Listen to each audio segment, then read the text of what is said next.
नमस्कार दोस्तों, एक बहुत बड़ा अपडेट है। भारत और चीन ने अपने सीमा विवाद को सुलझा लिया है। इंडिया ने और चाइना ने अपने बॉर्डर डिस्प्यूट को रिजोल्व कर लिया है। अभी अभी भारत और चीन के बीच में एक पेट्रोलिंग एग्रीमेंट हुआ है, पेट्रोलिंग समझौता हुआ है, जिसमें यह बोला गया कि 2020 से पहले यानी गलवान की घटना से पहले भारत और चीन की सेनाएं जिस पोजीशन में थी वापस उसी पोजीशन में लौट जाएगी। हमने ये देखा था कि जब गलवान इंसिडेंट हुआ था, गलवान की घटना हुई थी 2020 में, उसके बाद भारत और चीन की सेनाएं पेट्रोलिंग जोन में आके बैठ गई है और वहां से वापस जाने का नाम नहीं ले रही है। तो अब धीरे धीरे डिसएंगेजमेंट शुरू हो जाएगा। पेट्रोलिंग जोन से सेनाएं धीरे धीरे उसी पोजीशन में चली जाएगी, उसी स्थिति में चली जाएगी जिस स्थिति में ये गलवान इंसिडेंट से पहले हुआ करती थी। और आप जरा इस एग्रीमेंट की टाइमिंग देखिए। ब्रिक्स समिट से पहले, ब्रिक्स समिट से जस्ट एक दिन पहले हमें यह सुनने को मिलता है कि भारत और चीन ने अपनी बाउंड्री डिस्प्यूट को सुलझा लिया है, अपनी सीमाओं का जो डिस्प्यूट या विवाद होता था उसको रिजोल्व कर लिया है। ब्रिक्स की समिट से एक दिन पहले हमें यह सुनने को मिलता है और इसमें पुतिन का बड़ा हाथ है, रशिया का बड़ा हाथ है। अभी आपको पता भी चल जाएगा। क्या इसके अंदर खालिस्तान इश्यू भी है, कनाडा वाला इश्यू भी इसमें रोल प्ले कर रहा है? बिल्कुल, कनाडा वाला इश्यू भी रोल प्ले कर रहा है। ब्रिक्स समिट से एक दिन पहले ही यह घटना क्यों होती है? दोनों देश इतना बड़ा एग्रीमेंट या समझौता क्यों करते हैं, इसको समझने का हम प्रयास करेंगे।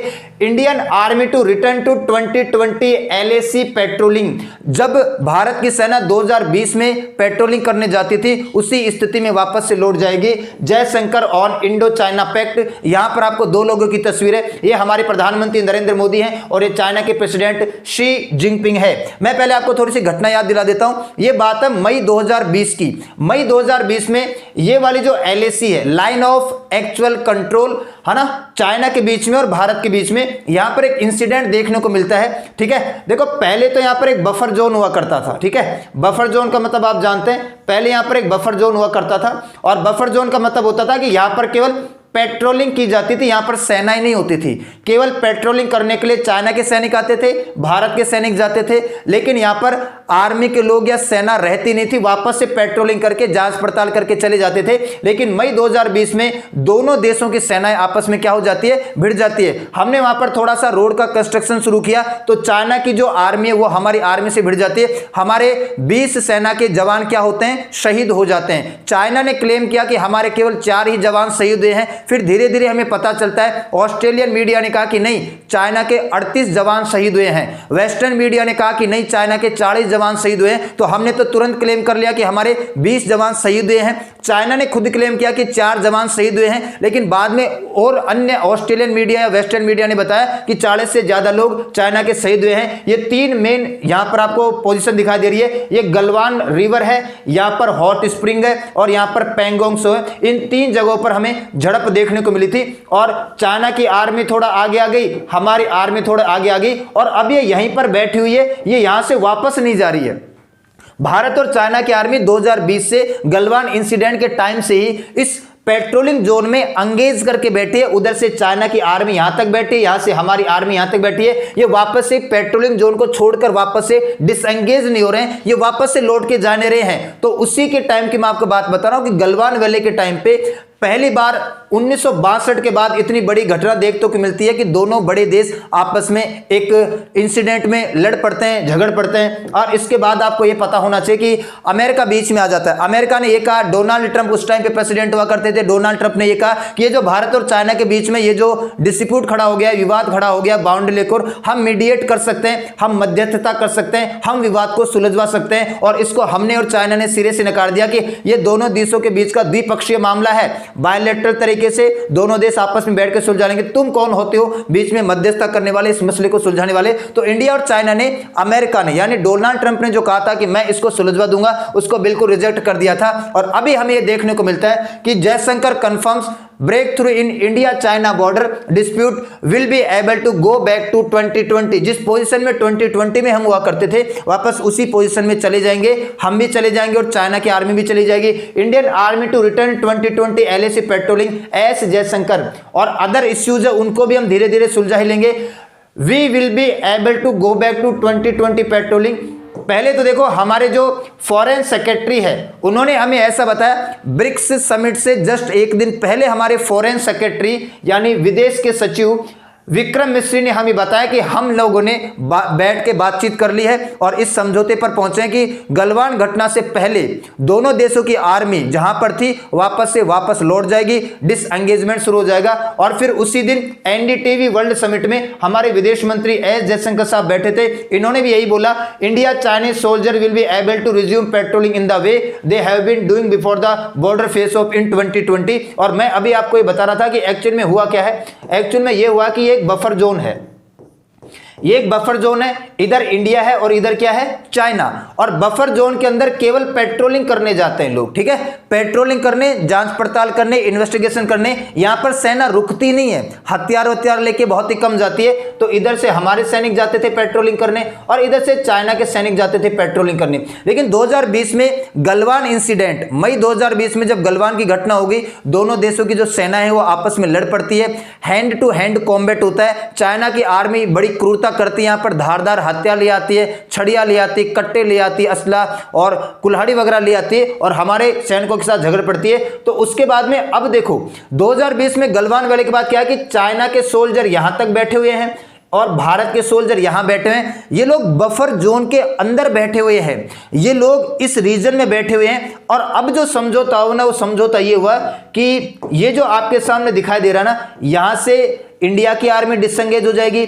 और यहां से चाइना की आर्मी डिसएंगेज हो जाएगी और ये वापस से इसी पोजीशन में चाइना की आर्मी यहां पहुंच जाएगी, हमारी आर्मी यहां पहुंच जाएगी। और बहुत बड़ा इश्यू है, 2020 से हम ये देख रहे थे कि कई दिन हम सुनने भी आए हैं कि वे भारत और चाइना के बीच में ये इश्यू कब रिजोल्व होगा। चाइना ने हमारी जमीन कैप्चर कर ली है, हमने कुछ चाइना की जमीन कैप्चर कर ली है, तो अब डिसएंगेजमेंट शुरू हो जाएगा। धीरे धीरे भारत और चाइना की सेना उसी स्थिति में वापस से लौट जाएगी जिस स्थिति में ये गलवान वैली के इंसिडेंट से पहले हुआ करती थी।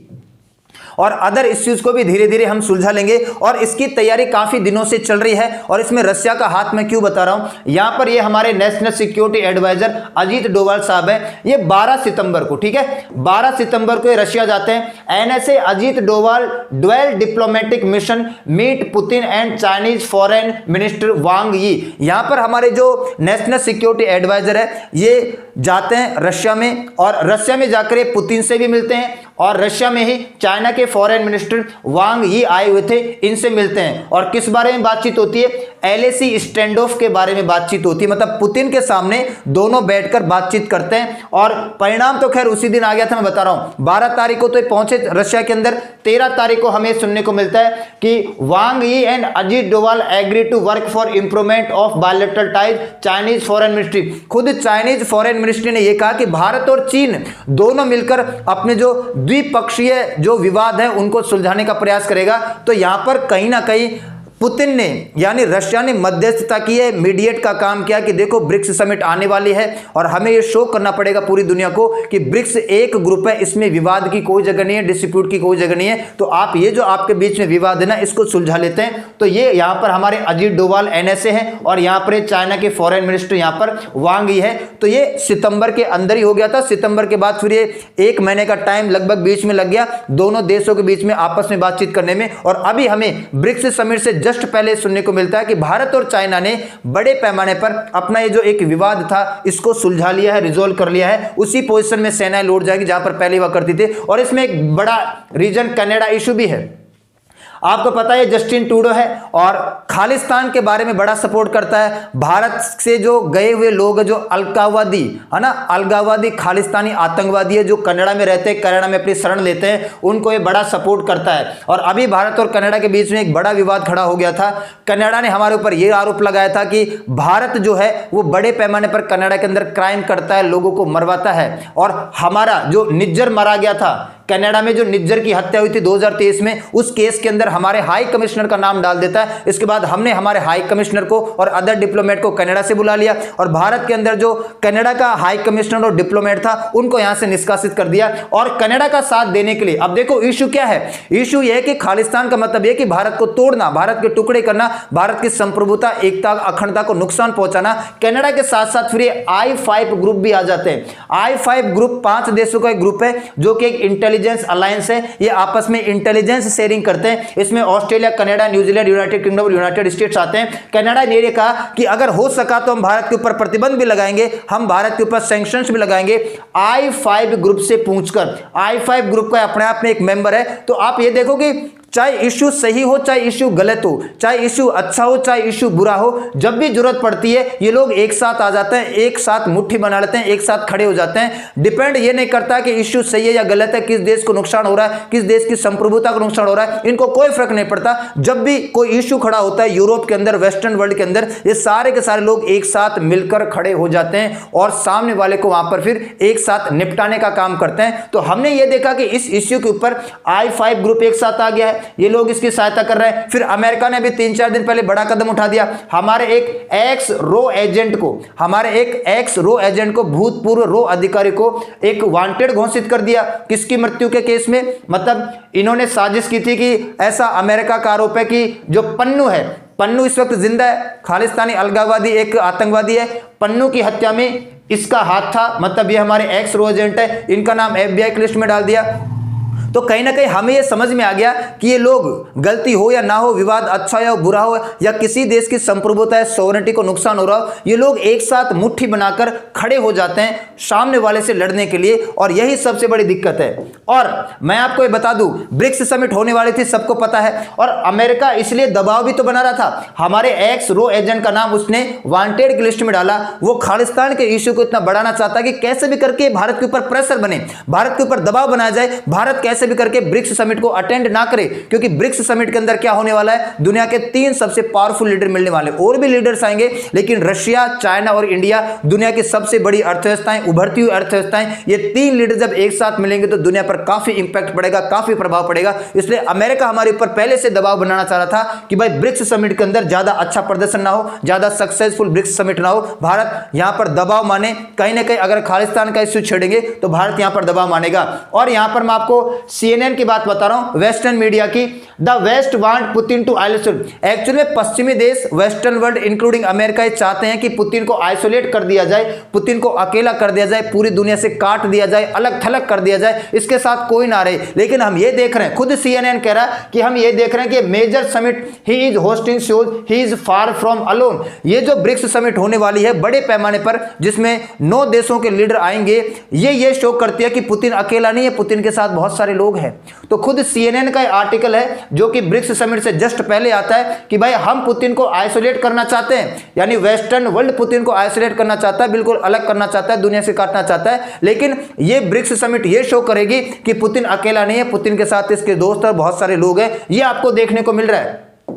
और अभी ब्रिक्स समिट हो जाती है और दुनिया ने देखा दुनिया के सबसे पावरफुल तस्वीरों को। एक्चुअली में आज के टाइम पे दुनिया के सबसे पावरफुल तस्वीरें ये है। G7 के समिट को और पावरफुल समिट नहीं मानते आजकल, G20 के समिट को और पावरफुल समिट नहीं मानते।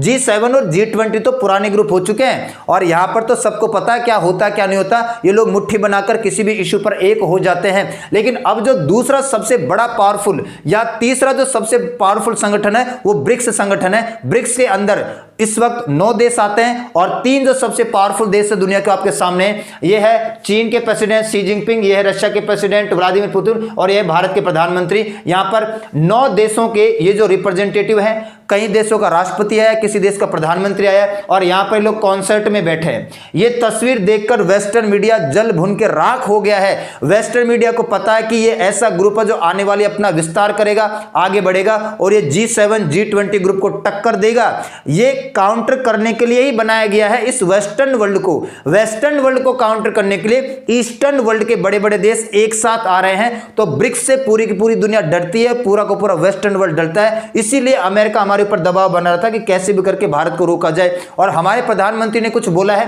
प्रधानमंत्री नरेंद्र मोदी ने वहां पर, चाइना भी मौजूद था और वहां पर जो ईरान के प्रेसिडेंट थे मौसाद पेजेकिस्तान, वो भी मौजूद थे। वहां पर हमारे प्रधानमंत्री नरेंद्र मोदी ने कहा कि PM Modi says no place for double standard on terrorism. वो देश जो टेररिज्म के ऊपर, आतंकवाद के ऊपर डबल स्टैंडर्ड रखते हैं, दोगलापन रखते हैं, एक हाथ से आतंकवाद की बुराई करते हैं, दूसरे हाथ से आतंकवाद को सपोर्ट करते हैं, ऐसे देशों की कोई जगह नहीं है ब्रिक्स के अंदर। PM Modi says no place for double standard on terrorism. Terrorism या आतंकवाद के ऊपर जो दोगला लचीलापन रखते हैं, एक हाथ से आतंकवाद की बुराई करना, एक हाथ से आतंकवाद को सपोर्ट करना, ऐसे लोगों के लिए कोई जगह नहीं है। और प्रधानमंत्री नरेंद्र मोदी ने यह भी कहा, we support dialogue and diplomacy not war. हम डायलॉग और डिप्लोमेसी में विश्वास रखते हैं। हम कोशिश कर रहे हैं कि रशिया और यूक्रेन का वॉर है वो भी रिजोल्व हो जाए। और हमारे प्रधानमंत्री ने रशिया की भी विजिट की, हमारे प्रधानमंत्री ने यूक्रेन की भी विजिट की। ये लोग माने नहीं वो अलग बात है, लेकिन भारत एक ऐसा देश है जो बातचीत में विश्वास करता है, कूटनीति में विश्वास रखता है, ना कि वॉर में विश्वास रखता है। ऐसा भी भारत के प्रधानमंत्री ने कहा है। और आपके करंट अफेयर के हिसाब से मैं आपको बता देता हूं कि अभी 3 दिन के लिए, है ना, 3 दिन के लिए ब्रिक्स की 16वीं समिट हुई है। 16th ब्रिक्स समिट को इस बार होस्ट किया है रशिया ने। रशिया के कजान में यह समिट हुई है, 22 से लेकर 24 अक्टूबर तक ये चली है। और ये जो ब्रिक्स में देश आते हैं, 9 कौन कौन से हैं? पहले तो देखो 5 देश हुआ करते थे। 5 देश कौन कौन से? ब्राजील, रशिया, इंडिया, चाइना और साउथ अफ्रीका। फिर 4 देशों का एडिशन और हो जाता है 2024 के अंदर। 4 देश 1 जनवरी 2024 को 4 देश कौन ऐड हो जाते हैं? एक तो यहां पर इजिप्ट ऐड हो जाता है, एक ईरान ऐड हो जाता है, एक इथोपिया ऐड हो जाता है और एक यूएई ऐड हो जाता है। तो इजिप्ट, ईरान, इथोपिया और यूएई, इन 4 को 5 के साथ मिलाओगे तो 9 देश हो जाएंगे। और इसमें आप देखोगे पूरी की पूरी दुनिया का 30% एरिया कवर करते हैं ये 9 देश। इसके अलावा वर्ल्ड की 45% पॉपुलेशन का रिप्रेजेंटेशन करते हैं ये देश। इसके अलावा वर्ल्ड का जो प्रोडक्शन है उसका 45%, वर्ल्ड के ऑयल प्रोडक्शन का 45% ये लोग प्रोडक्शन करते हैं। और 25% ऑफ ग्लोबल मर्चेंटाइन ट्रेड, पूरी दुनिया के ट्रेड का 25% ट्रेड करते हैं। तो आने वाले समय में ये बहुत पूछा जाएगा आपसे एग्जाम में। और यहां आप पूछोगे सर फायदा क्या है? रशिया को यह फायदा है कि रशिया यह चाहता है कि हर एक इश्यू के ऊपर वेस्टर्न वर्ल्ड एकजुट हो जाता है। G7 हो चाहे G20 हो, ये लोग एक स्वर में आवाज निकालते हैं। ब्रिक्स में किसी तरह की दरार ना हो, ब्रिक्स में किसी तरह का विवाद ना हो। ब्रिक्स के जो 2 सबसे पावरफुल देश रशिया के बाद बचते हैं वो इंडिया और चाइना है। तो ब्रिक्स टूटे ना, ब्रिक्स जुड़ा रहे, हर एक मुद्दे पर, हर एक बात पर, हर एक विवाद पर ब्रिक्स एक साथ खड़ा रहे। छोटे मोटे जो मसले हैं उनको हम ही सुलझा लेंगे और हमने सुलझा लिया। इंडिया और चाइना के मसले को पुतिन ने मध्यस्थता की ओर सुलझ गया। भारत को क्या फायदा है? भारत का जो बॉर्डर है वो शांतिपूर्ण तरीके से रहेगा। जो भारत शांतिपूर्ण तरीके से बॉर्डर चलाना चाहता है, अपने आस पड़ोस के साथ लड़ना नहीं चाहता, शांतिपूर्ण तरीके से रहेंगे। चाइना को क्या फायदा है? चाइना को इसमें बड़ा फायदा है क्योंकि चाइना ताइवान को हड़पने की कगार पर लगा हुआ है। चाइना ताइवान को कभी भी कैप्चर कर सकता है और ऐसी न्यूज भी आई है। चाइना यह कह रहा है कि अब हमें इस तरफ से थोड़ा ध्यान हटा लेना है, मेन जो फोकस करना हो ताइवान के ऊपर करना, ताइवान को कैसे कैप्चर कर लिया जाए। और शी जिनपिंग ने तो यह भी कह दिया है प्रिपेयर फॉर वॉर, युद्ध की तैयारी कर लो। हम आने वाले 2-3 सालों में आप देखोगे कि चीन ने ताइवान को कैप्चर कर लिया। ताइवान कहाँ है? चीन के नीचे एक सेल्फ रूल्ड आइलैंड है जिसको चाइना क्लेम करता है। तो अब चाइना का सारा फोकस ताइवान के ऊपर है कि ताइवान को कैप्चर करेंगे, ताइवान को अधिकार मिलेंगे। तो इधर जो छोटे मोटे विवाद है उसको सुलझा लेते हैं, इनको बाद में देख लेगा। हम चाइना का भरोसा नहीं कर रहे हैं। चाइना नालायक है और नालायक ही रहेगा, इसमें कोई शक नहीं है। चाइना अभी अपना जो मेन फोकस हो ताइवान के ऊपर ले जाना चाह रहा है। इधर जो छोटे मोटे बॉर्डर इश्यूज है उनसे ध्यान हटाना चाहता है। तो खुद अभी शी जिनपिंग ने बोला है, 22 अक्टूबर की बात बता रहा हूं मैं आपको, प्रिपेयर फॉर वॉर, युद्ध की तैयारी कर लो। हम युद्ध लड़ेंगे और युद्ध लड़ने का मतलब यह कि वो ताइवान को कैप्चर करने वाला है। हमसे तो उससे ज्यादा लड़ने की औकात है नहीं। तो इससे यह साबित होता है कि कहीं ना कहीं रशिया ये चाहता है कि हमारा जो ब्रिक्स वाला संगठन है वो एकजुट होकर रहे, छोटे मोटे इश्यू विवाद को हम सुलझा लें। और ये सही भी है, इससे वेस्टर्न वर्ल्ड को काउंटर करने में मदद मिलेगी। वेस्टर्न वर्ल्ड जो हर एक इश्यू के ऊपर एक हो जाता है, चाहे वो इश्यू सही हो या गलत हो, उसको काउंटर करने में मदद मिलेगी। तो आज के लिए इतना ही करते हैं, मिलते हैं नेक्स्ट क्लास में। तब तक के लिए सभी को धन्यवाद।